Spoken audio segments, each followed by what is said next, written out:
Kieron, obviously new head coach for next season. You discussed your pride with me last week about joining the club, Kieron. A few days into the role, can you sum up how you're feeling at the minute? Yeah, I'm really excited. I think every day I've been in, there's a little bit more excitement gets involved when you have a look around the place, the history, what's been within the club, what's shown everywhere, and the exciting of the group coming together, the playing group. I think we've got a good mix of senior players and some very good young players coming through, and I'm really looking forward to working with everyone at the club. You spoke a lot about wanting to create your own chapter, following in the footsteps of so many great people before you. Excited by that challenge? Yeah, definitely. I think they've got a fantastic fan base at this club, and we've got a lot of work in front of us. We can't shy away from that, and we've got to create our own history. Ultimately, the goal for the club's to get back into Super League, and it's not going to be an easy task. There's lots of tough places to go this year in the Championship, and some really good teams and some players. And we have to stay focused on what we can control, and that's what we do daily basis. We know how we train, how we prepare, and how we get ready to turn up on game day. And I'm looking forward to the challenge, and all the players and the staff I spoke to as well are looking forward to it and really excited by what's in front of us.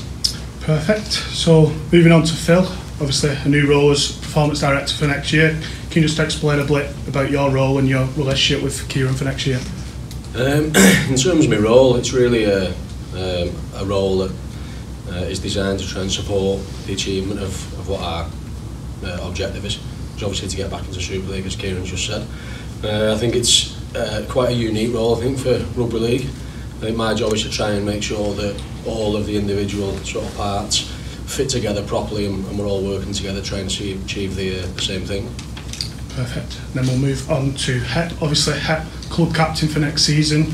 You've been here for a number of years. Can you sum up your pride in becoming captain for next season? Yeah, obviously I'm very honoured to be asked to be club captain.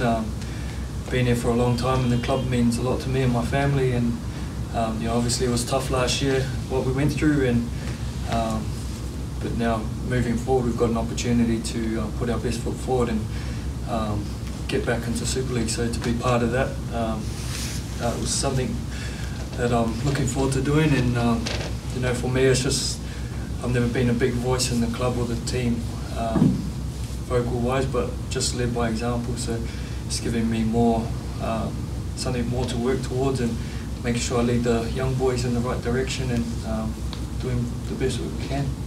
Perfect. And finally, on to Olly Ashall-Bott. Olly, you were the first person to re-sign for next year. Back in August, I think it was. I mean, what was it that made you want to make that leap of faith, despite not knowing what league we were going to be in? I think just as soon as I found out I had a deal off Witness, it was me last year. So just as soon as I found out, I wanted to sign, and it weren't about being the first one to sign. It was just I wanted to be here. So yeah, that was the main thing, is securing my future. Quick intro, guys, if you've got anything that you want to follow up with. Yeah, Kieron, so the squad, you've come into the squad that's pretty much already assembled. Do you see that as a positive challenge for yourself and getting the best out of what you've got, and are you planning on adding any other players? Yeah, I think the number of players that are already signed up is a real positive for the club. I think having the full-time under-19s as well is a massive bonus. A lot of hard work's gone into them systems, and the players coming through that into the top squad is been fantastic. That's really exciting for me. But it's like always, we've got a squad what we're putting together, but there's still room to move within that squad. And that'll continue all year. If we feel there's a position needs filling or an area needs strengthening, we'll look at that. But the people within the squad will be given plenty of opportunities. And I've said from the start, it doesn't really matter, whether you're club captain and you've played 300 games, or you're coming new into the team and you've played 3 games. If you do the right thing, you apply yourself on a daily basis and turn up and work hard, everyone will be given an opportunity. And I think that's what's exciting for the players. Everyone starts on a clean slate, and it's up to them to prove themselves to me as well. Is the academy one of the reasons that attracted you? Because obviously you've had that experience of working with younger guys before and sort of making that transition to the first team. Yeah, it is. If you just look at the depth it allows you to have, you're almost carrying 40 plus players within a squad, which makes things a lot easier. I went through situations last year where we struggled for numbers, but also in terms of competition for places. You know, even you know, the academy boys, they'll all be given a fair chance to show what they can do, and that applies pressure on the guys in the top squad as well. You've got to perform on a daily basis to warrant, you know, keeping your place in that team as well. So yeah, it's really exciting, and then there's benefits from training as well. It allows us to, you know, mix and match, come together as a 19s and a first team and run pause sessions with each other. So there's lots of benefits, you know, with the facilities we've got as well. It's, you know, there's lots and lots of positives from this club to come. Obviously, you've just coached in the Championship. Is that an asset? You've seen how strong the Championship first hand. Is this an asset for you coming here? Yeah, definitely.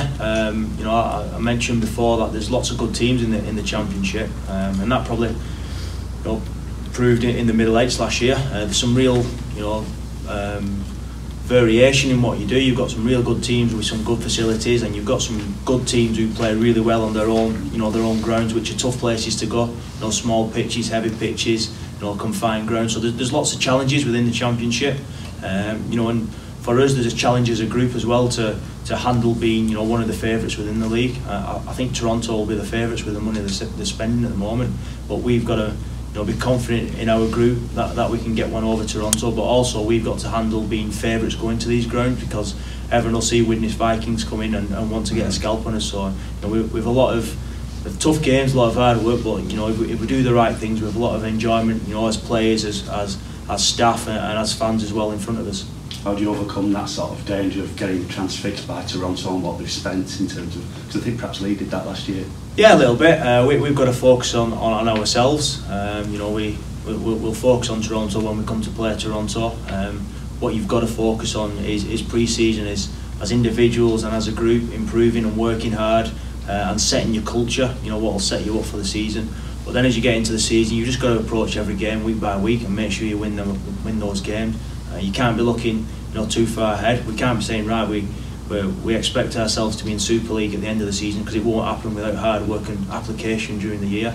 And we have to make sure we stay grounded, focused, and work really hard, and just take every week by, you know, as it comes, and get the results that's needed. It's a tough gig at Leeds, particularly towards the end. Is this just the challenge you needed just to get back on and start just coaching again and just concentrating on doing your job?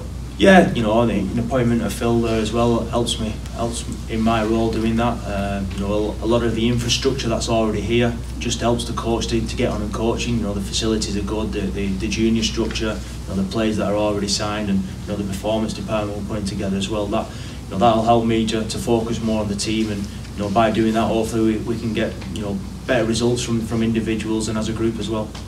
What sort of lessons do you learn from sort of Lee's attempt at trying to come up last year at one goal? I mean, do you want to get up as soon as possible, or are you playing a sort of longer game here?